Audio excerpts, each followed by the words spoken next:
Seorang gadis SMA bernama Jiwoo terlihat menghabiskan waktunya sendirian di kamarnya.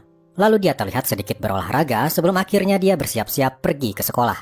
Dia berjalan dari apartemennya, tapi tiba-tiba dia diikuti oleh sebuah mobil. Seorang pria memanggilnya. Pria itu bertanya, apakah sudah ada kabar dari ayahmu? Tapi Jiwoo pura-pura tak mendengar dan terus berjalan mengacuhkannya. Suruh ayahmu menyerahkan dirinya segera, teriak si pria masih saja keras kepala. Jiwoo hanya bisa berjalan terus menuju sekolahnya mengabaikan teriakan si pria itu. Kehidupan Jiwoo di sekolah ternyata penuh kesulitan. Bangkunya dicoret-coret. Dan ketika para siswa sekelas berdatangan, Jiwoo langsung dikata-katai sebagai anak preman atau anak pecandu obat. Jiwoo hanya bisa diam saja, menahan diri untuk tidak mencari masalah. Jiwoo benar-benar diasingkan di sekolahnya. Bahkan hari itu dia dipanggil oleh wali kelasnya dan memintanya untuk pindah sekolah saja.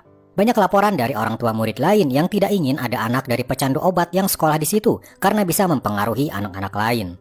Kembali ke kelas, Jiwoo mendapati sebuah plastik berisi tepung, tapi para pembuli berteriak kalau itu obat terlarang sambil mereka tertawa-tawa. Jiwoo tak tahan lagi. Ia melempar bungkusan itu pada salah satu pembuli. Kejadian berikutnya bisa ditebak. Langsung terjadi perkelahian antara Jiwoo dan para pembuli. Jiwoo sebenarnya cukup kuat karena rajin berolahraga, jadi dia bisa mengalahkan mereka semua. Tapi itu semua membuat situasi jadi lebih buruk. Jiwoo sekarang terlihat sebagai siswa pembuat onar. Jiwoo keluar dari kelas. Di luar dia bertemu wali kelasnya lalu berkata, "Aku akan keluar dari sekolah ini." Di luar sekolah, Jiwoo mengamuk pada mobil yang tadi pagi mengikutinya. Ternyata mereka adalah polisi dan sudah sebulan ini mengikuti Jiwoo terus, menanyakan di mana ayahnya berada. Jiwoo hanya bisa berlari menghindari kejaran mereka.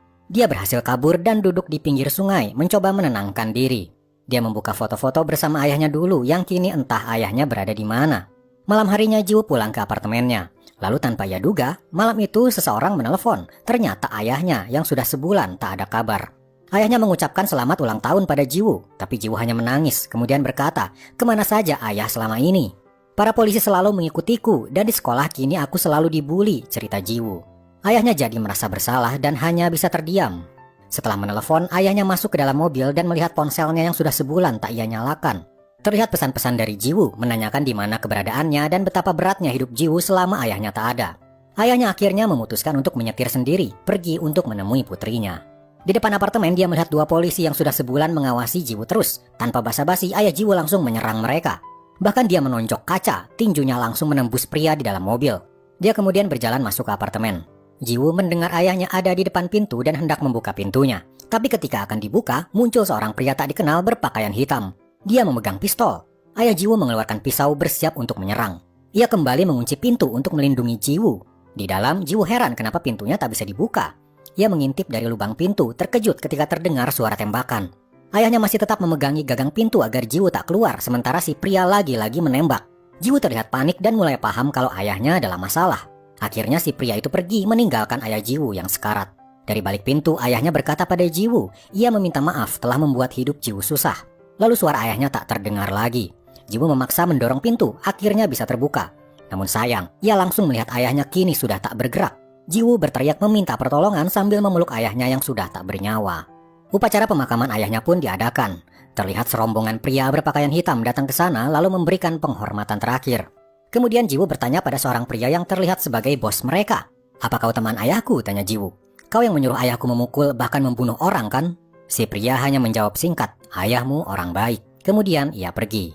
Beberapa hari kemudian, Jiwoo mendatangi kantor polisi dan meminta tolong agar menangkap pembunuh ayahnya. Tapi Jiwoo malah mendapat kabar kalau kasusnya dihentikan karena tak ada bukti senjata ataupun saksi. Jiwoo jelas marah, lalu memperlihatkan foto CCTV ketika malam pembunuhan itu terjadi. Tapi lagi-lagi polisi berkata kalau mereka tak bisa meneruskan kasus ini. Tapi Jiwoo tak mau menyerah. Ia kini mendatangi tempat teman ayahnya yang waktu itu datang di pemakaman. Pria ini bernama Mujin. Ia melihat Jiwoo ada di depan kediamannya membawa sebuah kotak. Mujin mengizinkannya masuk. Ketika masuk ke dalam, Jiwoo melihat orang-orang sedang membuat semacam obat. Ia pun masuk ke ruangan Mujin. Kotak yang ia bawa ternyata adalah abu jasad mendiang ayahnya. Lalu tanpa basa-basi, Jiwoo berkata, "Tolong temukan pembunuh ayahku, aku akan membunuhnya." Dengan tenang, Mujin berjalan mendekat lalu memberikan sebuah pisau. "Anggap aku pembunuh ayahmu.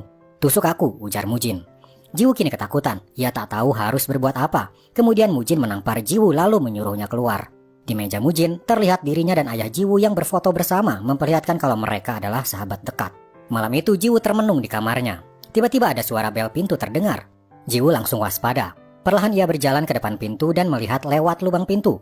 Muncul pria berjaket hitam dan wajahnya sempat terlihat. Tapi tak lama pria itu pergi lagi. Jiwoo ketakutan, jangan-jangan pria tadi adalah pembunuh ayahnya. Lalu tiba-tiba entah keberanian dari mana, ia kini mengambil tongkat dan malah keluar mengejar si pria tadi. Di tengah derasnya hujan, dia mengejar si pria yang sudah naik mobil. Namun pria itu terus melaju meninggalkan Jiwoo. Tekad Jiwoo untuk menemukan pembunuh ayahnya tak sedikit pun surut. Kini dia menempel poster-poster berisi tulisan siapa yang mengenal pria di foto CCTV ini akan mendapat imbalan 5 juta won.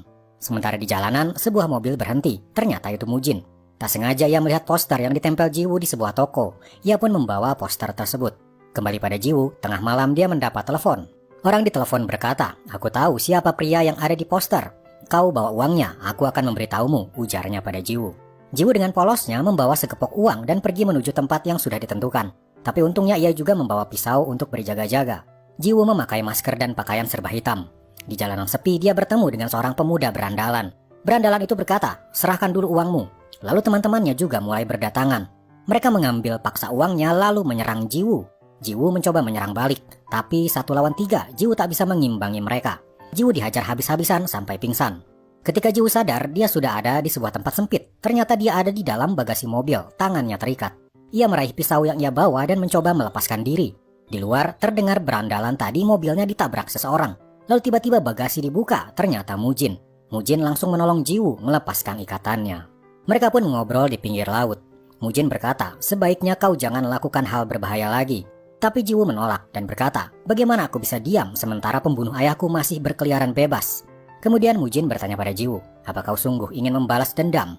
"Ya, aku akan melakukan apapun," jawab Jiwoo tanpa keraguan sedikit pun. Lalu dibawalah Jiwoo oleh Mujin ke suatu tempat. Di sana banyak orang-orang sedang berlatih bela diri. Mujin kemudian berkata, "Mulai sekarang kau berlatih di sini." Jiwoo kini paham apa maksudnya. Jika dia ingin membalas dendam, maka kemampuan fisiknya harus ia tingkatkan dan berlatih bela diri adalah salah satu caranya. Jiwoo diantar ke kamarnya. Di sana dia menyimpan guci berisi abu mendiang ayahnya, satu-satunya hal berharga bagi dirinya. Kehidupan Jiwoo di tempat latihan sangat sulit. Dia sering diledek karena satu-satunya wanita di sana dan harus membersihkan baju kotor mereka. Seorang dari mereka mencoba menggodanya, tapi Jiwoo melawan. Untungnya perkelahian mereka bisa dilerai oleh yang lain. Ketika semua selesai berlatih, Jiwoo berlatih sendirian di sana. Lalu muncullah Mujin. Dia berkata, "Kalau kau terus berpikir untuk menang, maka kau tak akan pernah menang. Tujuanmu adalah membalas dendam. Berpikirlah untuk membunuh. Incar titik lemah musuhmu. Bagian pelipis, dagu, bulu hati, dan bagian vital. Sekarang coba serang aku," ucap Mujin. Mereka pun mulai berlatih tarung. Awalnya Jiwoo masih kesulitan, tapi lama-kelamaan dia bisa lebih fokus dan mulai bisa membalas serangan Mujin. Jiwoo pun terus berlatih setiap hari. Setiap latihan, Jiwoo selalu membayangkan pembunuh ayahnya itu ada di hadapannya dan dia mencoba untuk mengalahkannya. Beberapa waktu pun berlalu dan kini Jiwoo akan ikut dalam kompetisi brutal. Puluhan orang akan saling bertarung hingga tersisa satu pemenang. Pertarungan terjadi sangat sengit dan Jiwoo terlihat bisa mengimbangi semua lawan-lawannya. Lalu akhirnya terlihat ada satu orang yang bertahan. Dia bernama Gang Jae. Ia sudah yakin dirinya menang, tapi ternyata masih ada satu orang yang bertahan. Dialah Jiwoo. Dia bangun dan bersiap untuk bertarung lagi. Kini 1 lawan 1. Pertarungan terlihat sengit. Gang Jae menggunakan rantai untuk mencekik Jiwoo, tapi Jiwoo berhasil lepas. Lalu sebuah pukulan sikut tak terduga dari Jiwoo tepat di wajah Gang Jae membuatnya pingsan. Mujin berdiri lalu mengangkat tangan Jiwoo, pertanda dialah pemenangnya. Di ruang ganti akhirnya Gang Jae sadar dari pingsannya. Dia ditertawakan oleh teman-temannya karena kalah dari seorang wanita. Gang Jae merasa direndahkan karena kalah dari orang yang ia kira lebih lemah darinya. Ia pun lalu berkata pada temannya, "Bagaimana kalau kita makan cemilan?" Cemilan yang Gang Jae maksud adalah Jiwoo. Gang Jae berkata, "Tadi diam-diam aku sudah memasukkan obat tidur ke minumannya." Temannya itu paham apa maksud Gang Jae. Sementara itu di kamarnya, Jiwoo baru selesai mandi. Ia minum beberapa teguk. Tak lama kemudian, pandangannya mulai kabur. Efek obat tidur yang dimasukkan Gang Jae mulai bekerja. Lalu tak lama, Jiwoo pun langsung tertidur. Jiwoo mencoba membuka matanya, samar-samar melihat Gang Jae dan temannya ada di kamarnya. Ia kaget dan mencoba memberontak, tapi tubuhnya lunglai lemas. Efek obat tidurnya sangat kuat. Mereka mencoba melecehkan Jiwoo, sementara Jiwoo sekuat tenaga menghindar. Pergumulan mereka membuat guci mendiang ayahnya terdorong jatuh dan pecah. Jiwoo mengambil pecahan guci itu dan menyerang teman Jiwoo tepat di bagian vitalnya. Jiwoo bangkit berdiri dan berlari keluar. Gang Jae mengejarnya, lalu mencoba memukulnya dengan palu, tapi Jiwoo menusuknya tepat di perutnya. Tak lama kemudian muncullah anak buah Mujin menghentikan Gang Jae. Akibat ulahnya, Gang Jae dibawa ke hadapan Mujin.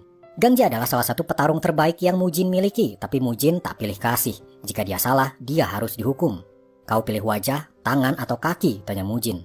Gang Jae tahu apa maksudnya. Dia harus memilih bagian tubuh mana yang akan Mujin lukai. Gang Jae memohon-mohon sampai berlutut meminta maaf, tapi keputusan Mujin tetap tak bisa diubah. Baiklah, ujar Mujin. Kalau kau tak bisa memilih, biar aku pilihkan. Mujin mendekati Gang Jae lalu dia menyabetkan pisaunya ke wajahnya. Gang Jae hanya bisa berteriak kesakitan. Tapi bukannya merasa bersalah, wajah Gang Jae kini dipenuhi ekspresi balas dendam. Lalu pada suatu malam, Jiwoo mendatangi sebuah restoran. Di sana sudah ada Mujin menunggunya. Mujin berkata, mulai malam ini Jiwoo sudah mati. Mulai sekarang namamu adalah Oh Hae-jin. Mujin juga menyerahkan sebuah pistol pada Hae-jin. Ini adalah pistol pembunuh ayahmu. Pistol polisi. Jadi dengan kata lain, pembunuh ayahmu adalah seorang polisi. Aku menemukannya ketika malam pembunuhan terjadi. Mulai malam itu, Hae-jin tak lagi kembali ke tempat latihan. Dia menyiapkan dirinya untuk sesuatu yang lebih tinggi. 3 tahun Hae-jin berlatih. Setelah itu dia juga masuk ke kepolisian menjadi anggota di divisi kejahatan dan kekerasan. Di suatu malam, Hae-jin terlihat sedang memantau sebuah tempat. Di tempat itu diduga bersembunyi seorang penjahat yang sudah lama menjadi target Hae-jin, seorang pelaku kekerasan. Dia pun masuk ke sana mencari tempat persembunyian si penjahat. Sementara di dalam, seorang penjahat yang menjadi target Hae-jin ternyata sedang bertransaksi obat terlarang dengan seorang pria. Kembali pada Hae-jin, di sebuah ruangan dia menemukan seorang wanita tengah mabuk dan hampir tak sadarkan diri. Untungnya Hae-jin datang dan membantunya sadar kembali. Tiba-tiba di sebelah ruangan terdengar percakapan antara target Hae-jin dan seorang pria. Hae-jin langsung memecahkan kaca di sana dan langsung menyerang targetnya. Si pria yang tadi bertransaksi kini terlihat ikut bertarung. Akhirnya Hae-jin berhasil melumpuhkan targetnya dan akan dibawa oleh Hae-jin. Tapi tiba-tiba si pria yang satunya berkata kalau dia adalah targetku. Ternyata pria ini juga adalah polisi bernama Pildo dari divisi obat terlarang. Target Hae-jin ini ternyata juga seorang pengedar dan sudah 6 bulan menjadi target dari divisi obat terlarang. Terlihat Hae-jin dan Pildo sama-sama tak mau kalah. Mereka ingin orang ini dibawa ke divisi mereka masing-masing. Namun akhirnya Hae-jin mengalah karena ada telepon dari atasannya mengizinkannya target itu dibawa oleh Pildo. Sementara itu beralih pada Mujin. Terlihat dia sedang berada di tengah pertempuran para anggota gangster. Dengan tenang dia berjalan mendekati seorang pria. Pria ini adalah rekan bisnis Mujin, tapi dia berkhianat dan ketahuan. Pria ini memohon-mohon agar dirinya dimaafkan. Tapi sifat Mujin yang tak bisa mentolerir kesalahan membuat si pria tetap harus dihukum. Dia dimasukkan ke sebuah mobil. Seseorang di dalam mobil menahannya agar tak kabur, sementara asap tiba-tiba masuk ke dalam. Ternyata asap knalpot mobil masuk semua ke dalam membuat si pria kehabisan udara. Begitulah cara Mujin melenyapkan si pria yang berkhianat padanya. Kembali pada Hae-jin, kini dia pergi ke kantor polisi divisi obat terlarang. Ternyata dia dipindah tugaskan ke bagian ini mulai sekarang. Seorang pria muncul. Tiba-tiba Hae-jin teringat wajahnya. Itu adalah wajah yang ia lihat di lubang pintu beberapa hari setelah kematian ayahnya dulu. Dia adalah kapten di divisi obat terlarang yang artinya akan menjadi atasan Hae-jin mulai hari ini. Setelah dari sana, malam harinya Hae-jin bertemu dengan Mujin. Hae-jin bercerita kalau dirinya kini masuk ke divisi obat terlarang. Di divisi inilah kemungkinan polisi yang membunuh ayah Hae-jin berada. Beralih ke kantor polisi, pria yang kemarin ditangkap kini sedang diinterogasi oleh Pildo. Pildo bertanya siapa bos si pria, tapi dia tak mau mengatakannya. Sebagai gantinya, dia akan memberi info lain. Dia punya info adanya obat terlarang jenis terbaru yang akan beredar di Korea. Obat itu berwarna hitam berbentuk bulat kecil. Dan sekarang obat itu ada pada Mango. Pildo sudah tahu siapa Mango, karena sudah beberapa kali bertemu dengannya. Pildo menuju ruangan lain, tapi dia bertemu dengan Hae-jin. Dia belum tahu kalau Hae-jin mulai sekarang sudah dipindah tugaskan ke divisi obat terlarang, bahkan kini menjadi rekannya. Pildo pun protes pada atasannya yang bernama Giho, kalau dirinya tak akan cocok berpartner dengan Hae-jin.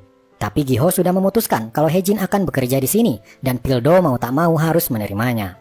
Tugas pertama Hae-jin hari itu adalah ikut bersama Pildo membawa Mango ke kantor polisi untuk ditanyai perihal obat terlarang jenis baru. Di dalam mobil, Pildo menyuruh Hae-jin untuk membawa Mango keluar, lalu kita akan membawanya. Hae-jin menuruti apa kata Pildo. Ia masuk ke dalam gedung. Ada satu orang penjaga di sana. Hae-jin bertanya di mana Mango berada, tapi penjaga itu tak mau mengatakannya. Hae-jin terpaksa menyerang si penjaga dan melumpuhkannya. Beberapa orang lagi datang. Hae-jin pun segera menghajar semua orang yang ada di sana tanpa terkecuali. Pildo yang menunggu di parkiran merasa Hae-jin terlalu lama. Ia pun segera menyusul ke dalam. Tapi ia kaget ketika melihat orang-orang yang terkapar sehabis dihajar oleh Hae-jin. Dan di sebuah ruangan, Pildo melihat Hae-jin yang sedang mengunci tangan Mango. Pildo segera bertanya pada Mango, "Aku dengar kau punya obat jenis baru, di mana kau simpan?" Mango berkata kalau ia tak tahu apa-apa tentang obat yang dimaksud. Hae-jin tiba-tiba melihat seorang bartender bertingkah mencurigakan, seperti menutupi sesuatu dengan badannya. Ia segera melihat apa yang bartender itu sembunyikan. Hae-jin mengambil sebuah botol kaca dan mengeluarkan isinya. Bulatan kecil berwarna hitam pun keluar. Itulah obat yang Pildo maksud. Karena terbukti memiliki obat terlarang tersebut, Menggo langsung dibawa untuk diperiksa di kepolisian. Sementara Pildo dan Hejin juga kembali untuk menginterogasi Menggo. Di ruang interogasi, Menggo ditanyai, siapa yang memberikan obat ini padamu? Menggo bercerita, dia mendapatkannya dari seorang pria yang kejam. Sementara itu, di sebuah bar, seorang pria berpakaian jaket bulu bermotif sayap datang. Ia sedang memperkenalkan obat buatannya berbentuk bulatan hitam kecil. Obat ini tak meninggalkan jejak di dalam tubuh.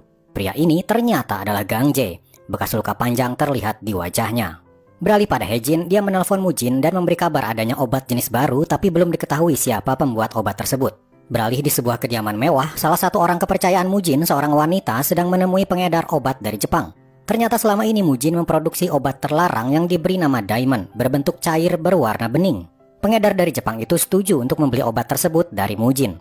Tempat Mujin memproduksi obat tersebut adalah di sebuah kapal besar di tengah laut. Namun naasnya, di divisi obat terlarang tempat Hejin bekerja, malam itu tiba-tiba atasannya memberi perintah kalau mereka akan menggerebek seorang pengedar obat terbesar di Korea. Hejin tak tahu apa-apa soal ini dan hanya mengikuti perintah. Di sebuah ruangan, para polisi berkumpul termasuk Hejin.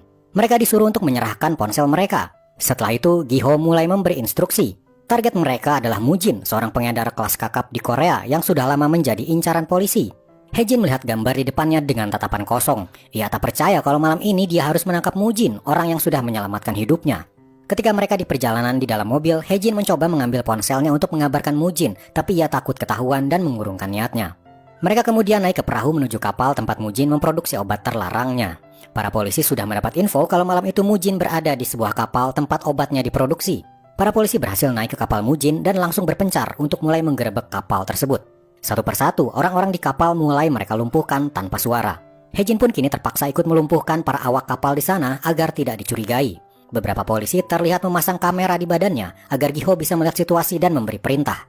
Kemudian di sebuah tempat, Hejin melihat Mujin ada di bawahnya sedang mengecek para pekerjanya. Sementara itu, Pildo juga melihat Mujin dan ia langsung turun ke bawah.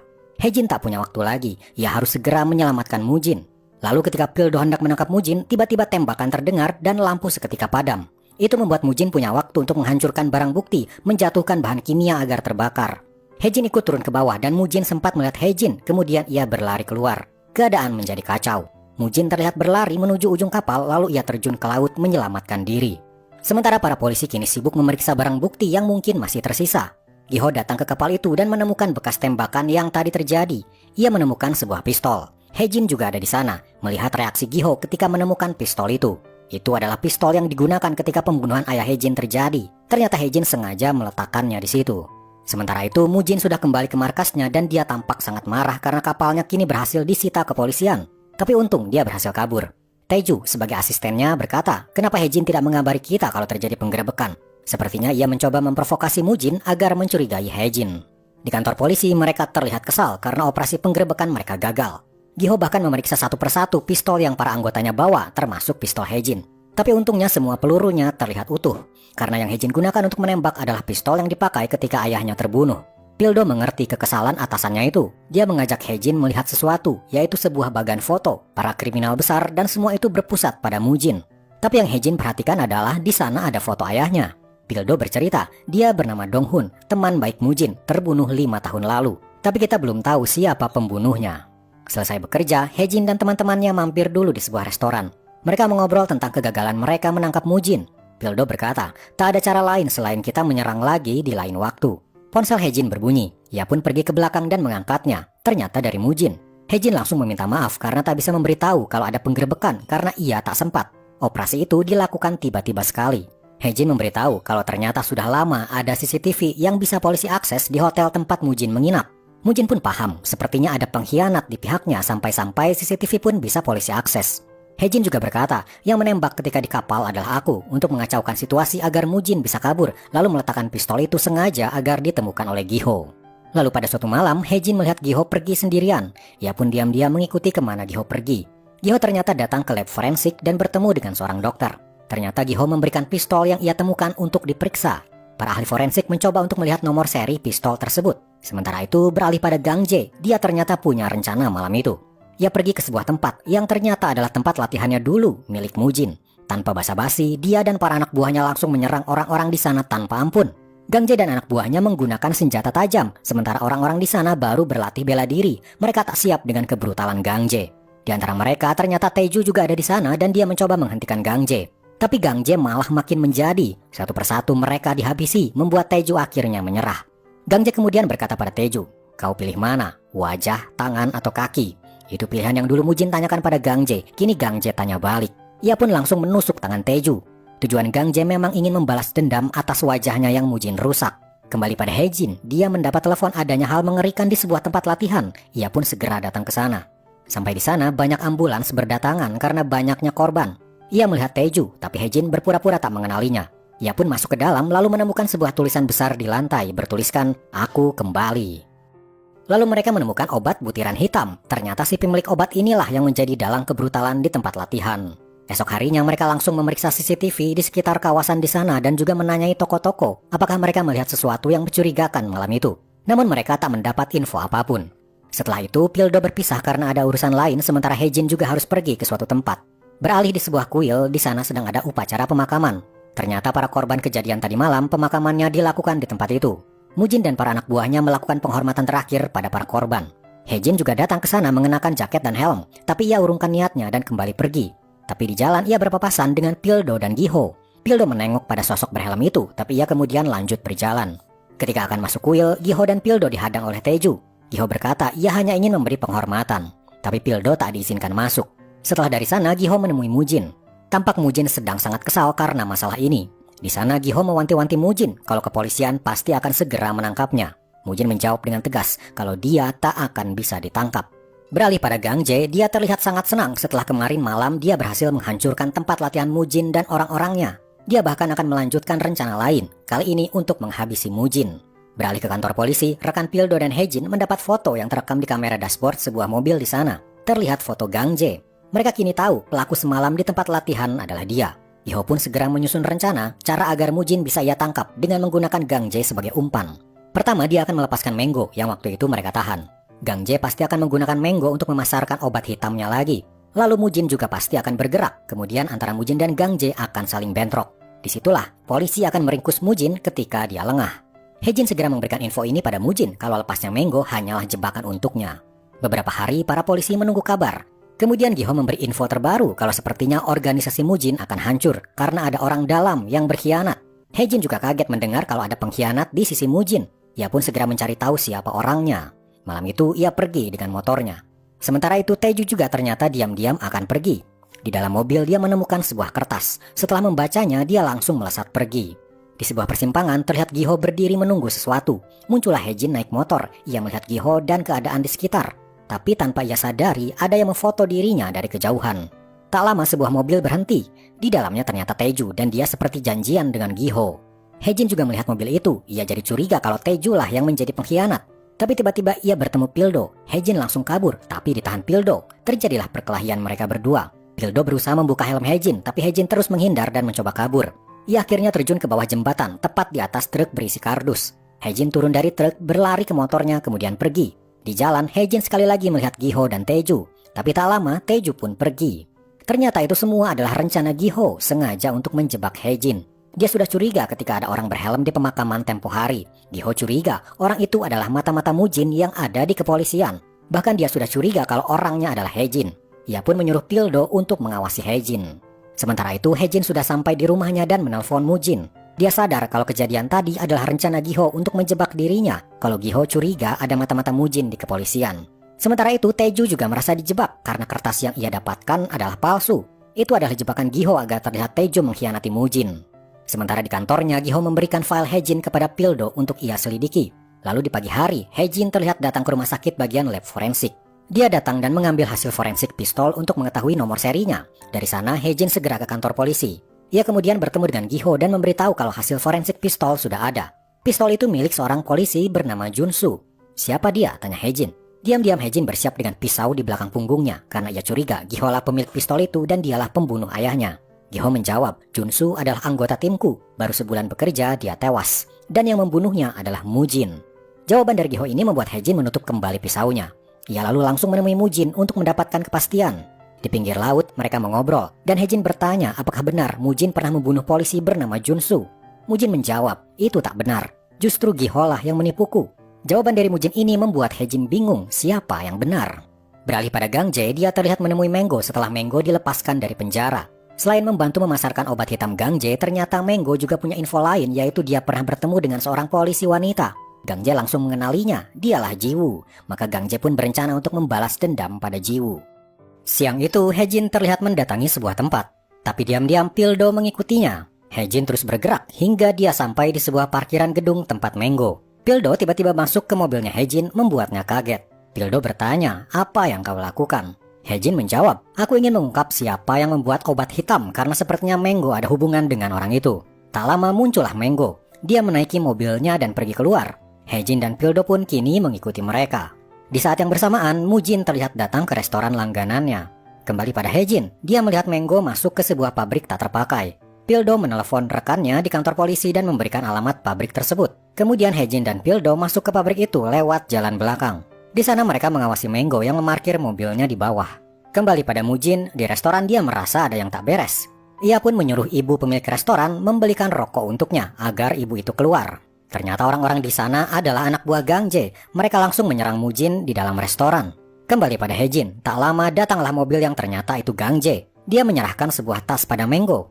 Ketika Menggo pergi, Gang Jae tiba-tiba berbalik dan tatapannya menengok ke arah Hae-jin sambil tertawa. Ternyata Gang Jae sudah tahu Hae-jin ada di sana. Anak buahnya datang menyerang Hae-jin dan Pildo. Mereka kalah jumlah dan senjata mereka pun semuanya pisau, sementara Hae-jin dan Pildo hanya tongkat saja. Hae-jin dan Pildo pun kalah. Mereka diborgol dan disekap oleh Gang Jae. Gang Jae mengancam Hae-jin karena dulu ketika namanya masih Jiwoo, dia berhasil menghajar Gang Jae. Tapi Hae-jin tak sedikit pun takut. Gang Jae kesal, ia menusukkan pisaunya ke paha Hae-jin, membuat Hae-jin kesakitan. Setelah itu Gang Jae menelepon anak buahnya, tapi yang mengangkat adalah Mujin. Gang Jae tak menyangka anak buahnya akan dilibas habis oleh Mujin. Ia kemudian mengirim foto Hae-jin, membuat Mujin segera pergi untuk menolong Hae-jin. Sementara itu Hae-jin dan Pildo kini diborgol di dalam sebuah mobil. Sebuah mesin berjalan, ternyata mobil itu akan dihancurkan, sementara Hae-jin dan Pildo ada di dalamnya. Gang Jae pun pergi meninggalkan mereka berdua. Hae-jin dan Pildo kini berusaha lepas dari borgol, namun usaha mereka sia-sia. Mobil sudah ada di dalam mesin penghancur dan perlahan mobil itu ringsek di bagian atas. Untungnya itu membuat besi di atap patah dan borgol Hae-jin bisa terlepas. Mobil semakin gepeng dan Hae-jin berusaha keluar untuk menghentikan mesin, tapi ia sulit keluar. Tiba-tiba sebuah mobil masuk dan menabrak mesin itu, seketika semuanya berhenti. Ternyata Mujin datang tepat waktu. Mujin pun langsung kabur karena takut polisi segera datang. Tak lama para polisi muncul dan langsung membantu Hae-jin dan Pildo yang terluka. Mereka segera dibawa ke rumah sakit. Pildo terlihat tak terlalu parah, tapi Hae-jin sampai harus dioperasi. Pildo marah dan ingin segera menangkap Gang Jae karena Hae-jin hampir saja mati akibat ulahnya. Pildo pun kini mencari-cari keberadaan Gang Jae. Selama berhari-hari dia pergi ke banyak tempat, bahkan sampai harus menghadapi para gangster yang diduga tahu di mana Gang Jae berada. Semua itu ia lakukan untuk membalaskan dendam Hae-jin yang sampai saat ini masih dirawat. Beralih pada Hae-jin, di rumah sakit, dalam tidurnya dia bermimpi buruk. Dia berada di pinggir pantai dan melihat ayahnya berjalan menuju tengah laut hingga hampir tenggelam. Ia juga melihat kejadian ketika malam ayahnya terbunuh. Semua mimpi buruk itu membuat Hae-jin panik, lalu ia bangun dalam keadaan ketakutan. Untungnya di sampingnya ada Pildo yang menenangkannya. Ketika Hae-jin mulai tenang, Pildo berkata, "Kau punya dendam pribadi pada Gang Jae kan? Ketika di pabrik waktu itu, aku mendengar kalian saling kenal dan Gang Jae ingin membunuhmu." "Aku juga punya dendam pribadi," ujar Pildo. "Alasanku menjadi polisi adalah karena adikku terbunuh dan aku ingin mencari pelakunya. Tapi sampai hari ini aku tak tahu siapa pelaku itu." Hari itu ternyata Hae-jin sudah diperbolehkan pulang. Pildo pun mengantar Hae-jin untuk bertemu dengan rekan-rekannya dan makan bersama, merayakan kesembuhan Hae-jin. Namun waktu santai bagi Hae-jin tak berlangsung lama, karena malam harinya dia ditelepon oleh Mujin. Hae-jin berkata, "Aku akan memburu Gang Jae." Esok harinya Hae-jin sudah kembali ke kantor untuk bekerja. Tapi pagi itu ia bertemu seseorang yang membuatnya kaget. Dia adalah polisi yang pernah menangani kasus pembunuhan ayahnya. Polisi itu hanya tersenyum karena ketika melihat ID card-nya namanya jadi Hae-jin, bukan lagi Jiwoo. Hae-jin sempat cemas nama sebenarnya akan terbongkar. Tapi tampaknya polisi itu tidak mengatakan apapun tentang diri Hae-jin yang sebenarnya. Sementara itu, Mujin menerima kabar kalau seorang polisi yang bernama Jin-se hari ini bertemu dengan Gi-ho. Mujin ternyata kenal siapa polisi itu. Setelah Jin-se bertemu Gi-ho, ia pun pergi keluar dari kantor. Di luar dia bertemu Hae-jin. Hae-jin berkata, "Kalau kau membongkar identitasku, aku tak akan tinggal diam." Jin-se hanya tersenyum dan berkata, "Tenang saja, tak ada gunanya bagiku memberitahu siapa dirimu sebenarnya." Ternyata malam itu Jin-se bertemu dengan Mujin. Mereka memang sudah saling kenal. Jin-se terbiasa menutupi kasus Mujin dengan imbalan obat terlarang karena ternyata Jin-se adalah seorang pecandu. Tapi malam itu tiba-tiba Jin-se dicekik oleh anak buah Mujin hingga dia tak bisa bernafas. Kemudian Jin-se diceburkan ke laut. Ternyata Mujin ingin melenyapkan siapa saja yang mengetahui identitas Hejin sebenarnya. Lalu pada suatu hari, Mujin mendapat info kalau Gang Jae akan pergi dengan kapal. Mujin pun berencana menghadangnya di pelabuhan. Akan terjadi perang antar gangster, pihak Mujin dan pihak Gang Jae. Namun di suatu siang, Giho mendapat telepon dari orang tak terduga. Gang Jae meneleponnya. Gang Jae berkata, "Aku akan membantumu menangkap Mujin, asalkan kau melepaskanku." Giho pun diberitahu kalau nanti Gang Jae dan Mujin akan bertemu di pelabuhan. Kesempatan ini tak disia-siakan Giho. Di hari yang ditentukan, ia dan para anggota polisi lainnya sudah siap di lokasi.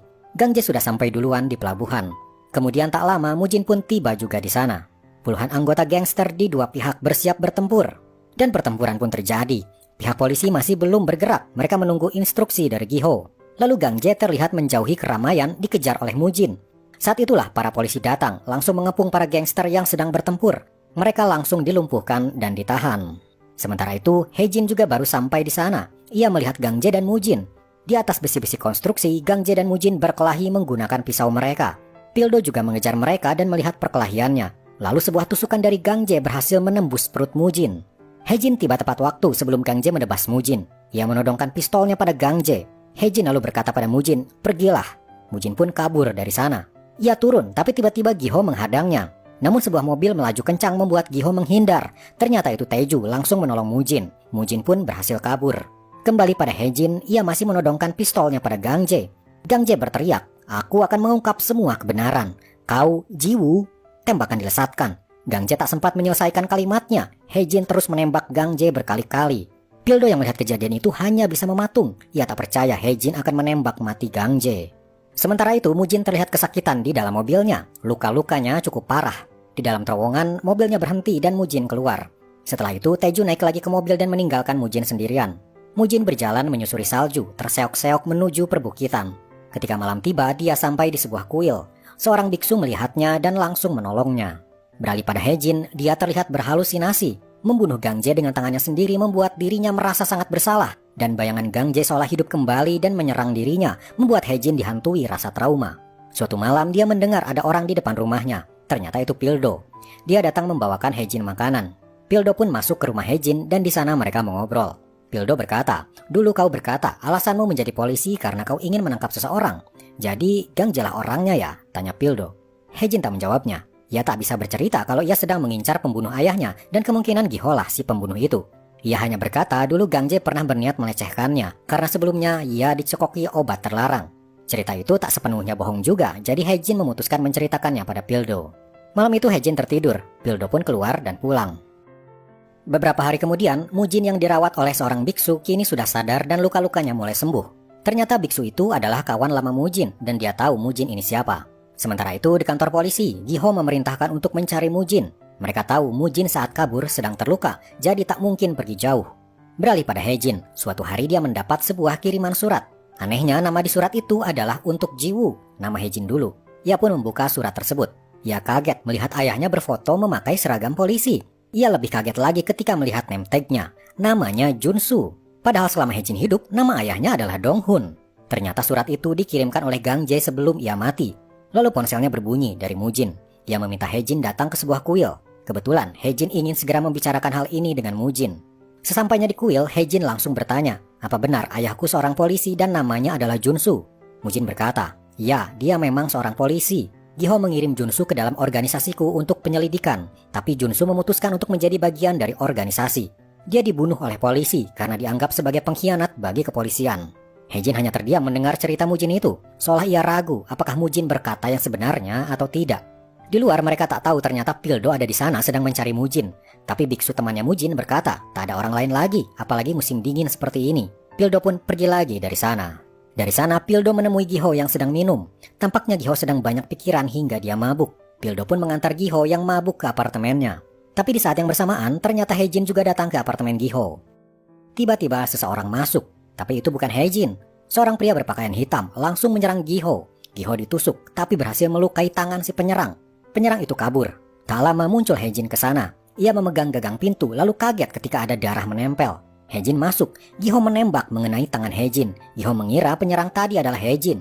Hejin mengarahkan pisaunya lalu bertanya, apa yang terjadi pada ayahku ketika dia dibunuh. Giho lalu sadar, ini adalah tentang Donghun atau Junsu, dan Hejin ini ternyata adalah anaknya yang bernama Jiwoo. Jiwoo, Mujin itu iblis, ujar Giho tiba-tiba menangis. Dari luar ternyata Pildo kembali lagi karena mendengar suara tembakan. Hejin buru-buru kabur lewat jendela, turun dengan tali. Tapi sebelum kabur, Giho memberi tas ransel padanya. Hejin membukanya di dalam mobil. Di dalamnya ada kertas berisi laporan ayah Hejin untuk kepolisian. Ternyata saat itu Mujin menganggap Junsu atau Donghun sudah menjadi sahabatnya dan masuk organisasi. Tapi suatu hari Mujin menemukan sebuah mesin tik dan di dalamnya ada laporan untuk kepolisian. Ternyata Junsu hanyalah berpura-pura masuk organisasi Mujin dan masih mengirim laporan terbaru untuk kepolisian. Ada juga bukti surat pemakaman ayah Hejin, yang mengurusnya adalah Giho. Itu artinya ayah Hejin sampai mati adalah sebagai anggota polisi, bukan anggota organisasi Mujin. Hejin langsung pergi dengan mobilnya. Ia menyetir sambil menangis. Ia seperti dikhianati oleh Mujin. Awalnya ia yakin kalau Giho adalah pembunuh ayahnya dan Mujin adalah penyelamatnya. Tapi kini faktanya terbalik. Mujinlah yang membunuh ayah Hejin. Mujin yang ia anggap sebagai penyelamat hidupnya adalah pembunuh ayahnya. Tiba-tiba Hejin berhenti di jalan dan ia muntah. Semua kenyataan ini tak sanggup ia terima. Selama bertahun-tahun ia berlatih untuk membunuh, ternyata targetnya orang yang salah. Bukan kepolisian atau Giho. Target sebenarnya yang harus Hejin bunuh adalah Mujin. Setelah mulai tenang, Hejin kini datang ke rumah sakit. Giho ternyata dirawat dan memerlukan operasi akibat luka-lukanya. Hejin baru sadar, darah menetes dari tangannya luka akibat tertembak oleh Giho di apartemennya. Sementara itu Mujin mendapat telepon dari Taeju kalau dia gagal membunuh Giho. Ia juga berkata, Hejin datang menemui Giho dan ia sudah tahu semua kebenarannya. Kita harus membunuhnya, ujar Taeju. Beberapa hari kemudian, Hejin terlihat akan pergi membawa abu mendiang ayahnya. Tapi di luar ia langsung disergap. Kepalanya ditenggelamkan. Hejin mencoba memberontak melepaskan diri. Ia berhasil lepas dan langsung menghajar orang-orang yang menyerangnya. Ternyata Taeju mendapat perintah dari Mujin untuk membunuh Hejin.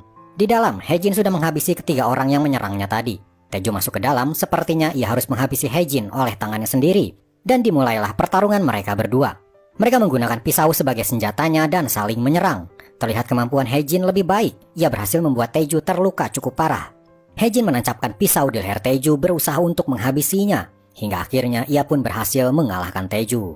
Sementara itu di kantor polisi, Pildo dan rekan-rekannya terlihat baru saja keluar. Tiba-tiba di luar muncul sebuah mobil. Mujin turun dari mobil itu membuat semua orang tercengang. Mereka tak menyangka Mujin akan datang. Mujin langsung dibawa ke ruang interogasi. Ia pun ditanyai soal kematian Gang Jae. Pildo berkata, kami menemukan pisaumu di TKP saat Gang Jae terbunuh. Apa kau yang melakukannya? Sebenarnya Pildo tahu kalau Hejin lah yang membunuh Gang Jae, tapi pihak kepolisian tak menemukan buktinya. Yang ada hanya pisau Mujin. Mujin tak menjawab pertanyaan tersebut. Di luar, seorang wanita terlihat masuk ke ruang interogasi. Dia adalah asisten Mujin bernama Suyon dan kini bertindak sebagai penasehat hukum Mujin. Sementara di luar, Hejin terlihat baru sampai di kantor polisi.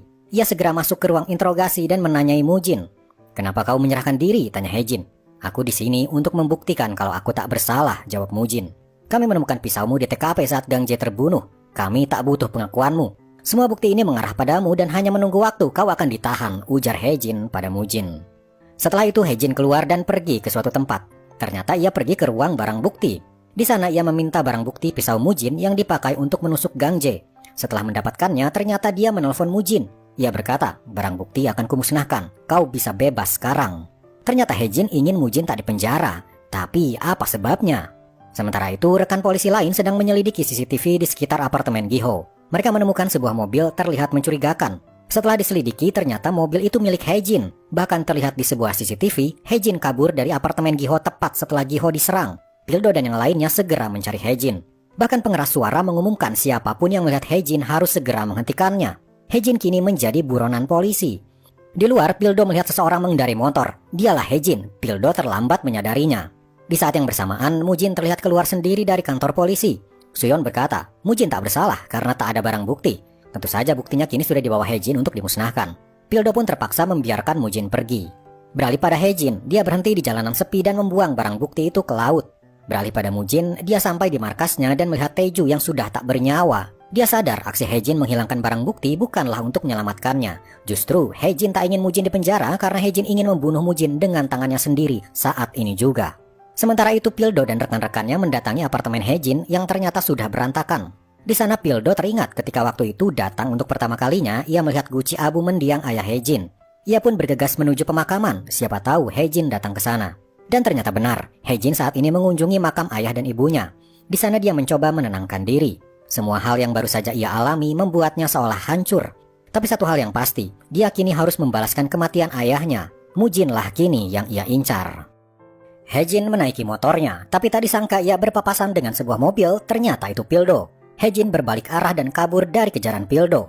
Pildo tak ingin melepaskan Hejin dan mengejar dengan mobilnya. Hejin berbelok ke persawahan kering, mencoba kabur dari jalan raya, tapi di gundukan ia hilang keseimbangan dan terjatuh. Hejin bangkit dan berlari, tapi Pildo ada di belakangnya dan menembakkan tembakan peringatan. Hejin sadar dirinya sudah tak bisa lari lagi. Ia berbalik dan mengangkat tangannya. Pildo langsung mengambil borgol dan memborgol Hejin. Hejin langsung dibawa ke kantor polisi. Rekan-rekannya melihat Hejin dan marah padanya. Mereka mengira Hejin lah yang menusuk Giho. Tapi Hejin hanya diam saja, ia tak mengatakan apa-apa. Sebelum diinterogasi, Hejin dimasukkan ke dalam sel. Di sana akhirnya Hejin berbicara. Ia bertanya pada Pildo, "Jika aku bilang bukan aku yang menusuk Giho, apa kau percaya padaku?"